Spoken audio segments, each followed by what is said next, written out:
नमस्कार।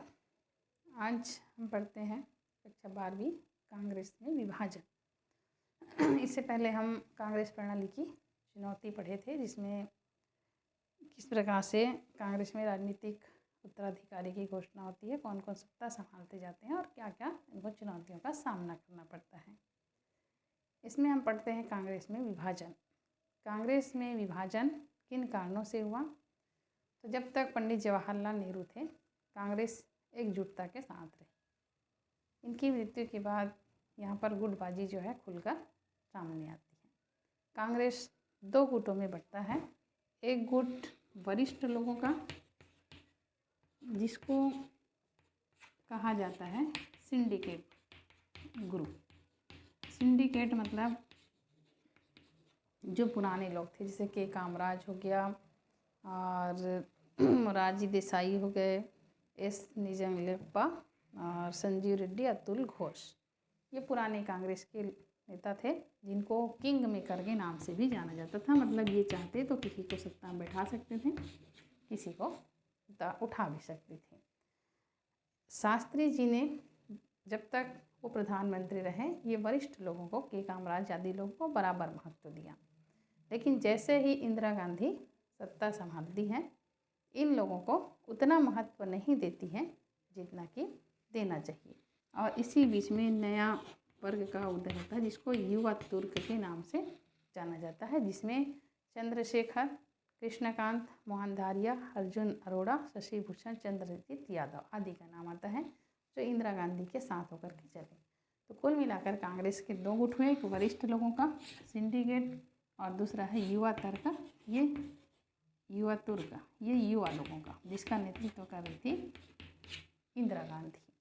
ये दो गुट कांग्रेस में होने शुरू हो गए। कांग्रेस में विभाजन क्यों होता है?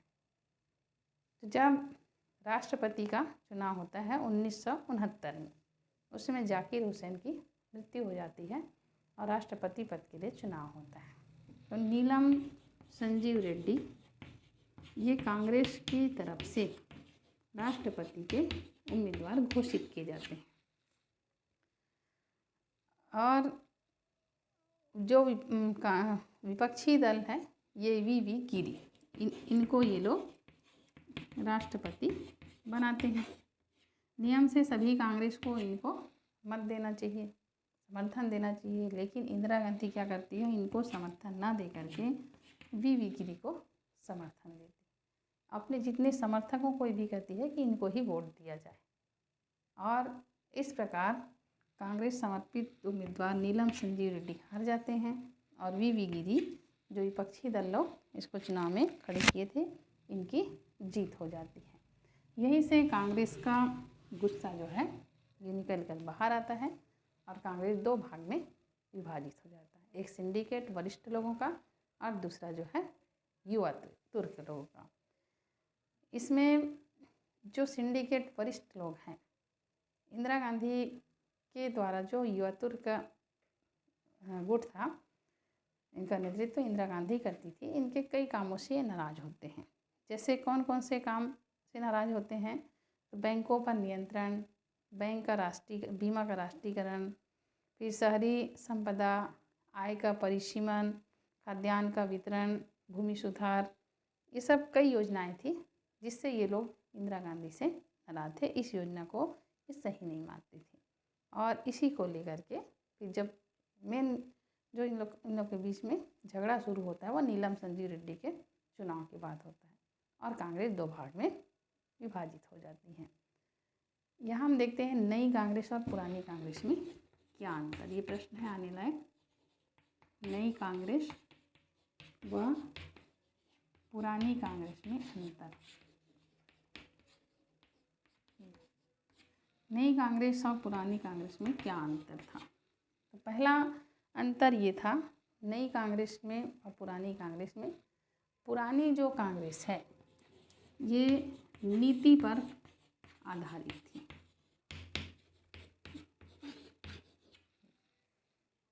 पुरानी कांग्रेस जो है अपने सिद्धांत, नीति, कार्यक्रम, लोकप्रियता पर आधारित थी, जबकि नई कांग्रेस केवल अपने नेता की लोकप्रियता पर आधारित थी। ये अंतर था। अपने नेता की लोकप्रियता मतलब इंदिरा गांधी की लोकप्रियता पर आधारित थी नई कांग्रेस, और पुरानी कांग्रेस अपनी नीति हो गया, सिद्धांत हो गया, लोकप्रियता हो गया, इस पर आधारित थी। पहला अंतर। दूसरा अंतर, पुरानी जो कांग्रेस है इसका संगठनात्मक ढांचा मजबूत था, क्योंकि पुरानी कांग्रेस ये जवाहरलाल नेहरू इनके साथ चली थी और इनका नेतृत्व के कामराज कर रहे थे, तो पुराने नेता थे। इनका संगठनात्मक ढांचा जो है बहुत मजबूत था, सुसंगठित था, नियमों पर आधारित था। जबकि नई जो कांग्रेस है इसका संगठनात्मक ढांचा कमज़ोर था। यहाँ पर कोई नियम नहीं था। नियम केवल दल की नेता के इच्छा के ऊपर ही चलता था, यानी इंदिरा गांधी जैसा बोलती थी वैसा ही होता था। ये अंतर था, दूसरा अंतर। तीसरा अंतर था, पुरानी कांग्रेस में कई गुट थे। ऐसा नहीं कि पार्टी में गुटबाजी नहीं होता है, पार्टी में गुटबाजी होता है, कई गुट थे, लेकिन उनमें खास बात ये थी कि सब गुटों को साथ लेकर चलती थी पुरानी कांग्रेस। भले ही गुटबाजी होती थी लेकिन सबको साथ लेकर चलती थी, और कभी क्या है अलग गुट नहीं बनाता था या अलग होने की कोशिश नहीं करती थी। सभी गुट के विचार को सुना जाता था, सभी गुट के दृष्टिकोण को महत्व दिया जाता था।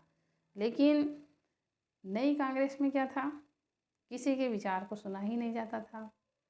जो दल के नेता के विरुद्ध बोलते थे उसको सीधा पार्टी से निष्कासित कर दिया जाता था। ये अंतर था। और चौथा अंतर है, पुरानी कांग्रेस ने एक कांग्रेस प्रणाली का विकास किया। भले ही मतभेद कितना हो, लेकिन अंत में कांग्रेस एक है। उनके मतभेदों को पार्टी में ही दूर कर लिया जाता था, और जितने भी तनाव होता था, संघर्ष होता था, सबको अंत में अपने साथ वो लेकर के आ जाते थे। लेकिन नई कांग्रेस में आलोचना करने वाले को रखा ही नहीं जाता था, किसी के विचार को सुना ही नहीं जाता था। और अंतिम है, पुरानी कांग्रेस को जनता का आधार प्राप्त था, जनाधार प्राप्त था, और जनता की इच्छा के हिसाब से पुरानी कांग्रेस काम कर रही थी। जबकि नई कांग्रेस में जनता की इच्छा नहीं थी, उनको केवल नेता की ही चलती थी, और जनता का पूर्ण रूप से समर्थन नहीं था, हम ये कह सकते हैं। जनता का झुकाव पुरानी कांग्रेस की ओर था, नई कांग्रेस की ओर इनका झुकाव नहीं था, इनको जनता का समर्थन नहीं था। तो ये 5 अंतर हैं। और इसके बाद 1971 का चुनाव होता है, कांग्रेस का पुनर्स्थापना होता है। 1971 के चुनाव में इंदिरा गांधी के नेतृत्व में कांग्रेस चुनाव लड़ती है। सभी राजनीतिक दल एक होकर के इनके खिलाफ चुनाव लड़ते हैं, और उस समय सभी राजनीतिक दलों का एक ही नारा रहता है, इंदिरा गांधी हटाओ, इंदिरा हटाओ। लेकिन फिर भी इंदिरा गांधी अपना बहुमत बचाने में सफल हो जाती है और सरकार इंदिरा गांधी का बन जाता है। इस प्रकार से कांग्रेस प्रणाली की पुनः स्थापना होती है और इंदिरा गांधी कांग्रेस में एक सर्वमान्य नेता के रूप में उभर करके सामने आती है। इंदिरा गांधी को चुनौती देने वाला कोई गुट नहीं रहता है कांग्रेस के अंदर भी, और कांग्रेस की एक मान्य नेता बन जाती है इंदिरा गांधी। इसके बाद इंदिरा गांधी की लोकप्रियता धीरे धीरे आगे बढ़ती जाती है।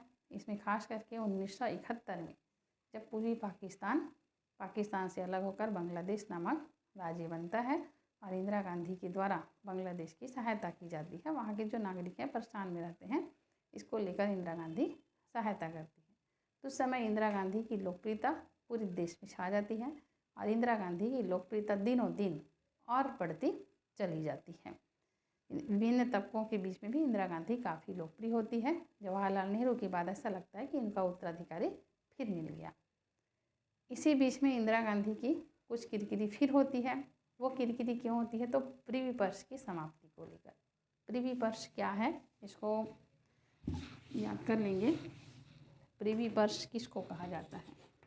प्रिवी पर्स ये जो हमारे यहाँ राजा महाराजा थे, देसी राजा थे, तो इनको सरकार के द्वारा इनके जीवन के लिए कुछ राशि धनराशि दी जाती थी और इसमें कुछ धन संपदा रखने का भी अधिकार था इनको। उनका एक निश्चित ये था कि धन संपदा इतना रख सकते हैं, और सरकार के द्वारा कुछ विशेष भत्ते राजा को दिए जाते थे। विशेष भत्ते जो हमारे देशी रियासत थे इनको दिए जाते थे, और इनका विलीनीकरण भी भारत में इसी शर्त पर ही हुआ था कि उनको धन संपदा रखने का अधिकार होगा और सरकार की ओर से विशेष भत्ते दिए जाएंगे।